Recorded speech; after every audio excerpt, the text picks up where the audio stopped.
So, welcome everyone to this week's edition of Impactful Teamwork. So, I have another very exciting guest for you today. And today I have Anthony Garone. And Anthony is the founder of Edify Content. Difficult one to say that, Edify Content, helping B2B tech companies build sales and marketing content that their teams need to win.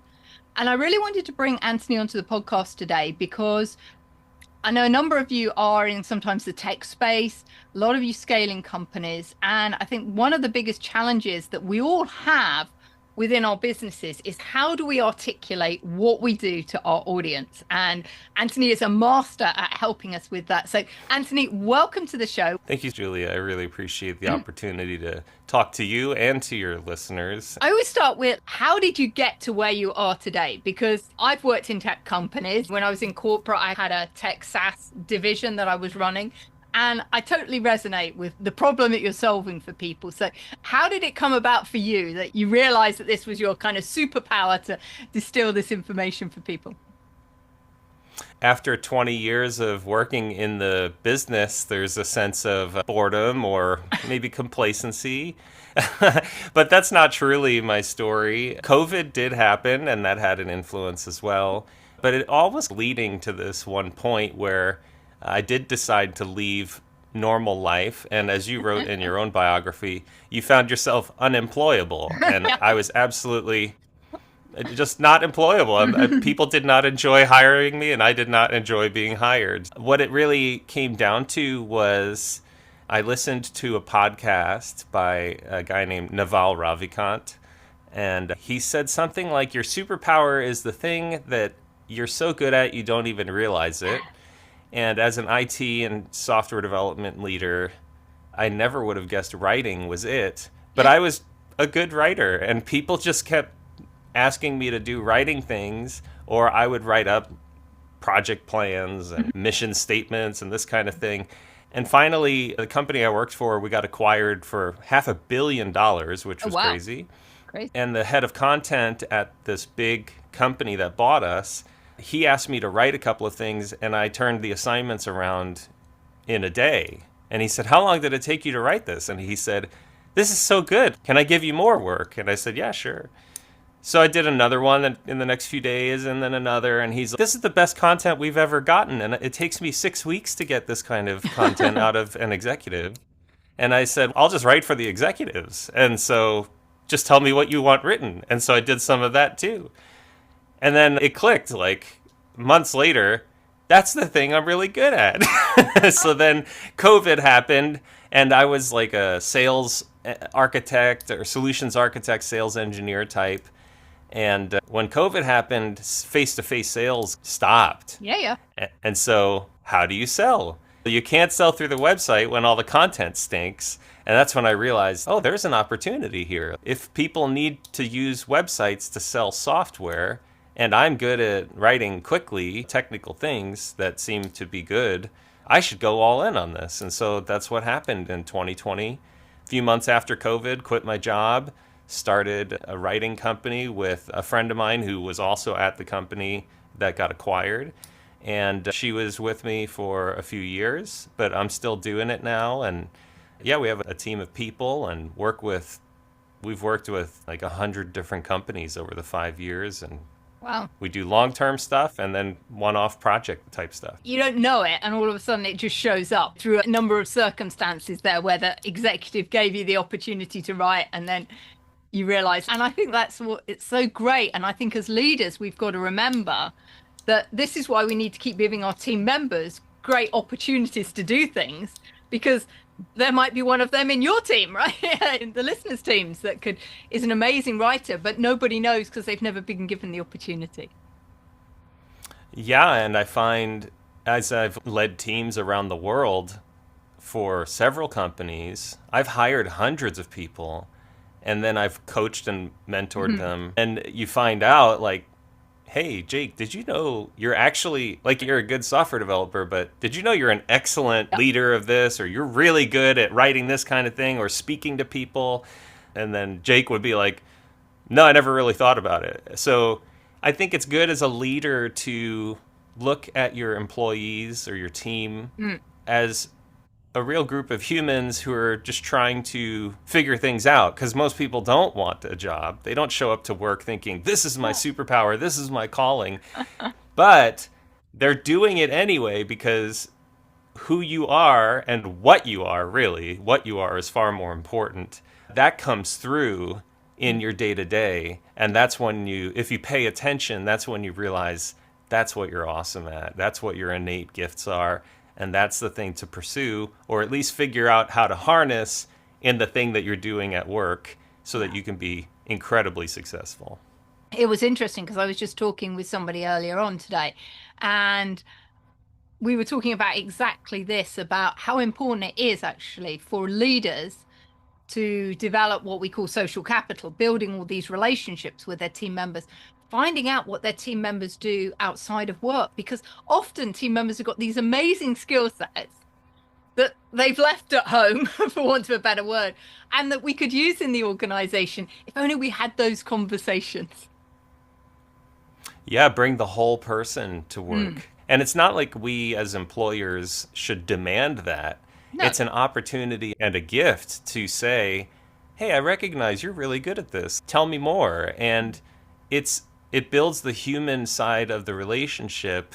So what is the point of assuming they're going to be there forever? Really, you should be saying, hey, I want to help you be ready for your next job. Yeah. And I think that involves understanding what you're good at across the board. I don't need to know everything about your personal life, but there's going to be stuff that you're so good at that I'd love to help bring out more of. And if you really enjoy it, let's figure out a way to make it valuable for our company and for the work that we do.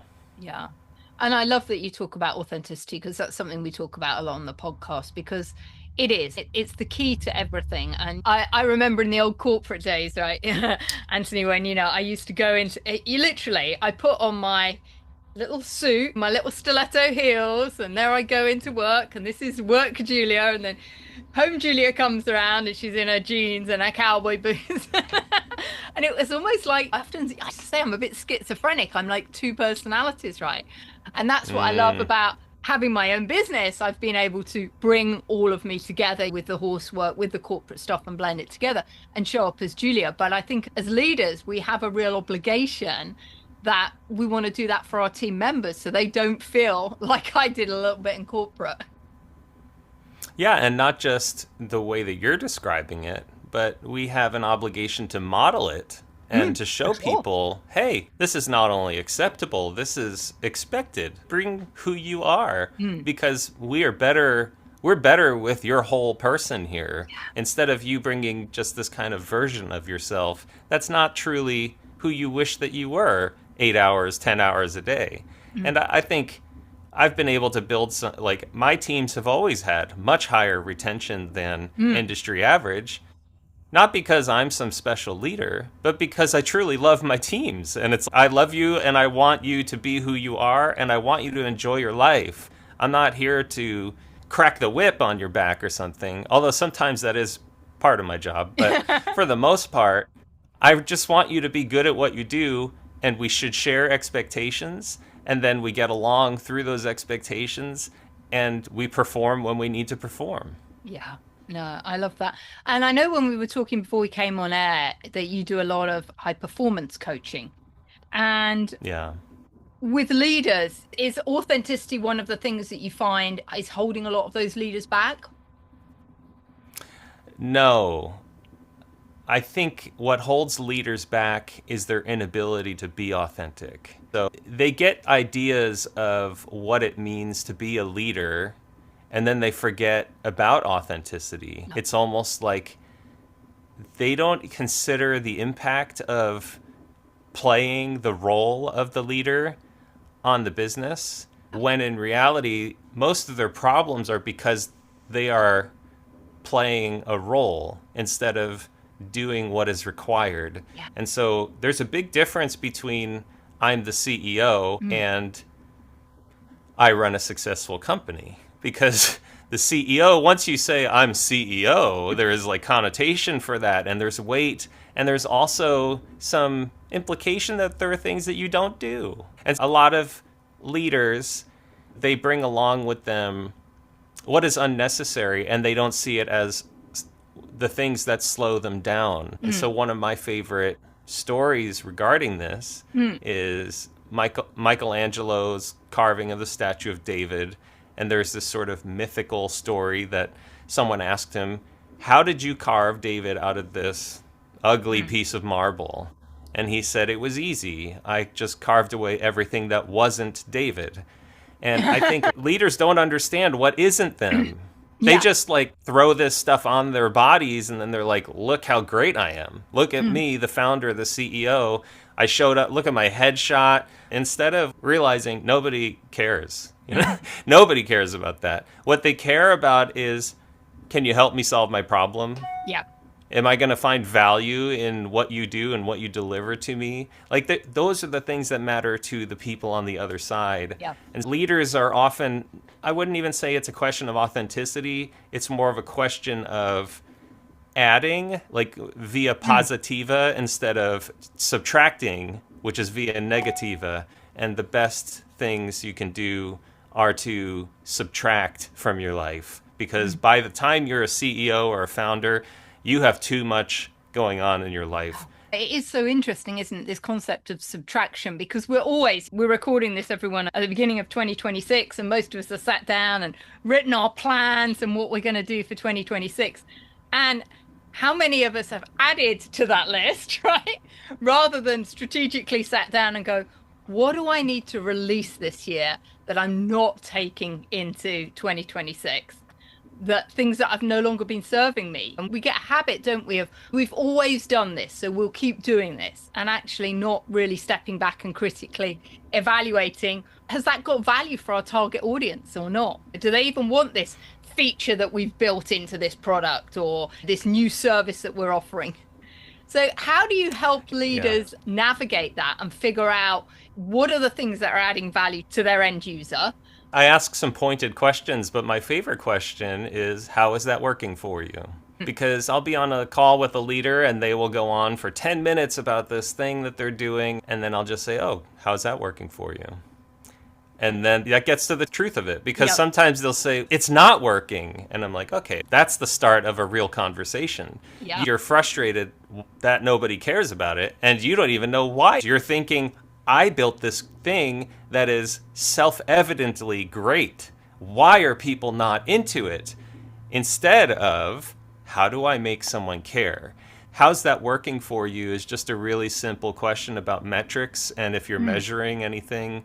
Because leaders often don't measure anything. They just assume the world loves them and wishes to adore them and lay all of our money at their feet, which is a little bit twisted, but I find that many leaders, they get so caught up in their own success or prior success. I was this at this other company, I developed this, and then it's your company makes no money, your employees are unhappy, nobody cares about the new AI feature you just rolled out, and your numbers are tanking. How's that working for you?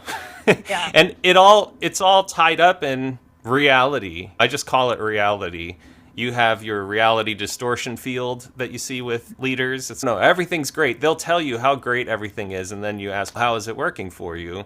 And that's when you find out, actually, we have 12 months of runway left, and we have to solve this problem. Our pipeline is empty. We have no leads. We have no results. So that's really where I start going in those initial early conversations. But I think it's good for a leader to just look at what they do day to day and go, how's this working for me? I've been doing this for a year, this particular thing. Is that working? I made YouTube videos for 6 months and they all get 12 views. How's that working for me? It's fine if you enjoy doing it, but if it's not producing the return on the investment, then why are you spending all of this time doing something that nobody cares about, that you haven't figured out how to bridge the gap between nobody cares and lots of people care? So it's, how is it working for you is one of my favorite questions when it comes to this kind of discovery work. So let me ask you a question related to that then, because when we listen to all the gurus out there, they're like, never quit, keep going. And when do you decide in that example that only getting 12 views on your YouTube channel for 6 months, now it's time to call quits? And when do you make the decision, I just have to keep going because I'm going to learn some more stuff and then it's going to get better? Because I think this is a real issue that Oh, leaders grapple with all the time, is when it is a point of you need to close it down because it's hemorrhaging the business versus you just need it just needs time to come to fruition. I think it's just a bunch of nonsense. Okay. You know who loves you to keep going? Your chiropractor. The SaaS you're paying for. Keep going. You need us. Like, you're just a pile of recurring revenue for a bunch of other people. So, of course, they want you to keep Yeah. going. Your coach wants you to keep going. Why would you end this relationship? We're doing so well. What are you doing for me? My numbers haven't changed except that I'm paying you $6,000 a month. What am I getting out of it? Our numbers haven't gone up, and I've given you 12 months of income. For what? But just keep going. We can grind through this. To me, it's just a whole bunch of nonsense. And people just aren't serious. They don't get serious about who they are and what they do. And the moment I find a serious person it's a light bulb, a eureka moment for me. Even company leaders, like, you can fart in the wind and sell a business, and that makes $1 million a year. It's not like it's hard to start a business. It's not hard to run a business. It's hard to authentically build a business, something that you are passionate about. A lot of leaders find themselves accidentally successful. Yeah. I built this thing and I just didn't expect it to take off like this. And they think the money and the notoriety is the result of intentional effort and being serious about life. And then they get this sort of false sense of confidence. And the reality is you're in the right place at the right time. And good for you. I don't begrudge anyone for that. But don't call it magical. Don't say you are the cause of this success. Why? What could happen? For 6 months, you got 12 views a week. What do you think next week you'll get 5,000? What is the plan here? You're not going to strike like a viral moment. As someone who does YouTube myself, I tell people when I look at their channels, I say, here's what you're not doing right. And I'll tell you 5% of them change what they're doing after that conversation. I'll have literally 10,000 times more subscribers than they do. And they don't listen. Yeah. And you're just not serious. You're caught up in your own reality distortion field. And so that's where a lot of my coaching starts with, are you a serious person? How can you become serious? And they don't really even know what that means. They don't know what a serious life looks like. So that's when people say, just keep grinding, I just say, you're not a serious person, because that's not a reasonable thing to do. Or actually, it is the reasonable thing to do. And I think people are wrong to be reasonable. They choose safety over danger. Yep. And danger has a payoff. Safety is just slow death. You're preserving a corpse. What's the point of this? Do you want to live a good life? If you want to live a good life, you have to be unreasonable. I think most of the business wisdom out there and the gurus, I think it's just total nonsense. And it just sells books, and it just gives people the good feeling of knowledge without actually having to do anything, which is why people get angry about Trump and the things that he's doing, but they don't give actual money or time or energy towards the causes that they supposedly care about. Because it's easier to write a social media post about something you hate than to actually give hours per week and dollars and all of this. I think that's just representation of how the world works. Yeah. Reasonable people operate in the world, which is the majority, Yeah. including leaders. So with that in mind, I know that you have a music channel. You've got your logo behind you. So you're somebody who has identified and managed to identify within your work business, for want of a better word, your zone of genius is writing and copy and helping simplify and add value to people to sell their products and services. But then you've also got, and you alluded to your YouTube channel there, an amazing YouTube channel in your music business. So just tell us a little bit about that and what you've learned from having I don't even want to call it a side hustle, because it seems like it's way more than that. How did you meld them all together?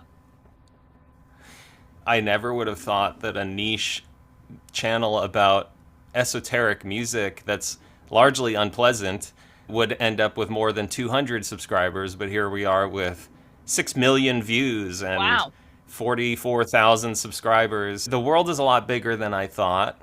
And yeah, this channel has really blown up. Although it's slow organic growth. I've done nothing to pay to promote. I think people just see I'm authentically interested in odd music and odd musicians in particular. I love creativity.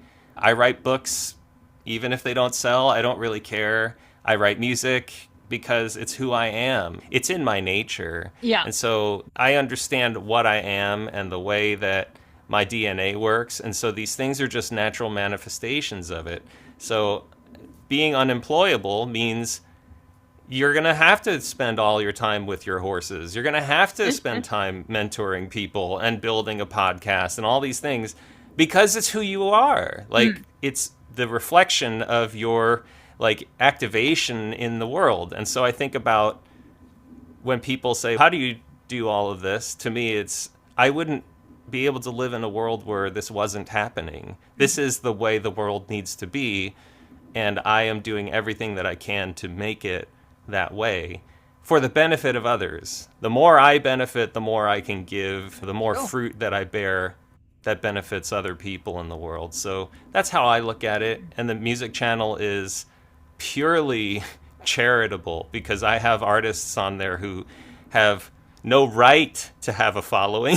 and I just love shining a light on them. And I always say the more subscribers we get, the bigger and brighter the light gets that we can shine on strange musicians who are doing interesting, creative, authentic things. They're pursuing art in a world that increasingly devalues art. So we're here to make sure that art stays alive through music. And what I love about what you shared there was all this link back to authenticity, because actually everything you're doing is, you said, part of your DNA, right? So you're showing up authentically as you. And look how interesting it is. People are magnetized towards that. You've got 40,000 followers. And I think we underestimate our magnetic presence that we can create in the world by just showing up as us. And particularly in a world where you're not really sure. Yeah, we are real people. In a world where there is so much fake news, fake personas, people have there's fake Julia doing a podcast, or this authenticity, I think, is becoming more and more important in order to form genuine connections with people. Yeah, in a world that's going to be increasingly driven by nonsense, AI, people using AI for this fake personalization, what could be more necessary as an antidote than really being yourself and putting your true self out there? Now, that's not to say I definitely believe in orthodox behaviors. There's a difference between doing weird creative things and being a weirdo. Like, we don't want to embrace weirdos, but like, on the other hand, we are all weird. We are all doing things that on the surface make no sense. If you're starting a company, that's crazy. You have to be at least a little bit insane to do that. So I just think, what is it about that insanity? And that's my job as a coach. Let's bring out that insanity. Let's really foster it and figure out what that is in your DNA, because there's really a calling there. And the fact that you start a company and that you keep going with the company, especially when it makes no money, especially when you're barely scraping by or losing thousands of dollars a month or more, there's something there that this is necessary. I may not be doing it right, but this is necessary. And then once you figure out how to do the thing that is necessary, then you've got a calling, and you just have to listen and figure it out.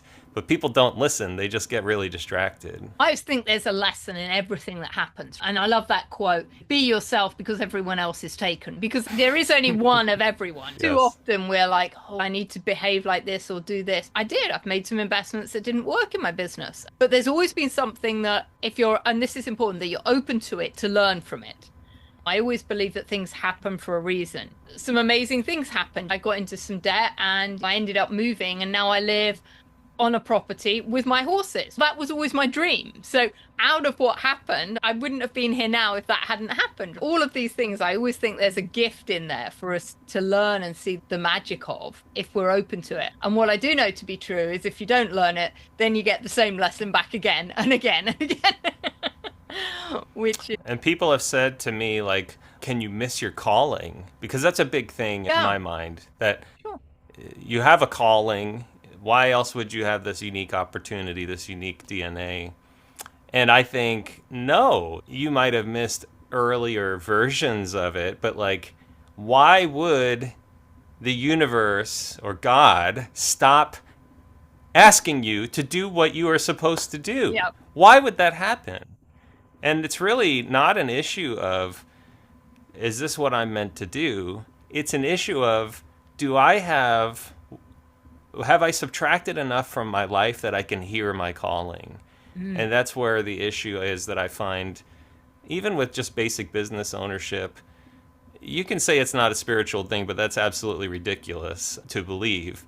But if you believe it's a spiritual thing, that you're doing something extraordinarily difficult for no real good reason, and you've got to let go of all these unnecessary things and really get to the core of, why am I doing this? And if it's something that someone else planted, my neighbor just bought this new car, and he's got a $50,000 SUV in the driveway, and I'm driving a $6,000 used Kia.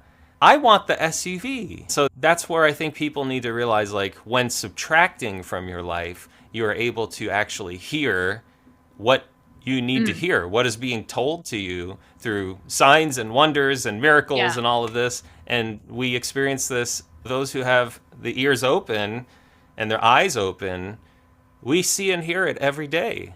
We see confirmation, and we see no's, we see opportunities and boulders, things to climb over, doors to open, doors to shut, whatever. However you want to look at it, it's all there every day. You're never going to miss your calling unless you've got your fingers in your ears or your head where it doesn't shine. Okay, so Anthony, I'm just conscious of the time. So what would be one nugget of information or something you'd like to share with the audience before we close this down? I think I would just like for more people to think about whether they are serious.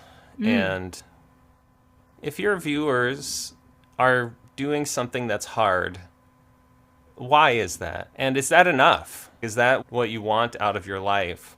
Because I think like a reasonable life is, like I said, it's like a death sentence. I think I'm writing a new book called Reject the Reasonable Life. Excellent. And I think that there's just so much that the world needs and receives when we are unreasonable. So I just want to leave people with that kind of parting thought. So our parting thought is be unreasonable. I love that. So Anthony, if people want to get hold of you, what's the best way to connect with you? How would you like to do that? Don't. I'm unreasonable. No, I just search my name. I feel bad for the other Anthony Garones in the world who have no SEO presence, and I've completely dominated the space. Oh, right. Okay. Google, and you'll find me. Okay, and we'll put Anthony's contact details for LinkedIn and his website on the show notes. Anthony, thank you so much for the conversation today. Wasn't the way I was expecting this was going to go, but that's what I love about doing these, because we end up having some amazing conversations and you know, what happens when you're in the moment and it's unscripted, things appear. So I love the thought of being unreasonable. Ladies and gentlemen listening today, I encourage you to be unreasonable this week and see what happens. Anthony, once again, thank you so much for your time. And for everyone else, we shall catch you next week. Thank you so much. Thank you, everyone. Leah. Thank you. Bye-bye.